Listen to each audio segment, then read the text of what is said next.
At the corner of Smith and Peckham, Jeff Early and Donald Tapp are telling police they've just been shot at by a car full of heavily armed men. We ain't worried about it. They came back twice. After they finished talking with the cops, we tried to interview the two men, but someone started shooting. Mr. Early, what happened? They came down. Cops flooded the area looking for three brothers believed responsible for the shooting. They were Donald, Sam, and Ronald Green. Jeff Early says he lives with the Green brothers' sister. Minutes later, police said the Greens might have gone to an apartment on North Fillmore. They might have double bagged now. They've got a shotgun, a rifle, and a .45 at least in the vehicle.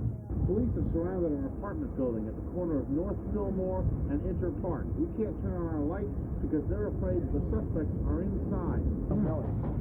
Man, come to the window. I just want to talk. Real nice like we want to talk. No, we're leaving. Finally, officers talked the Greens into opening the door. Donald Green was dragged out unconscious, bleeding from a wound to the head. And then police brought out his brother, Sam Green. They are still looking for Ronald Green and a shotgun used in the shooting. They have recovered a semi-automatic pistol, spent shells, and a ski mask, all believed to have been used in the attack on Jeff Early. Wadi Salabini, News 4 Update.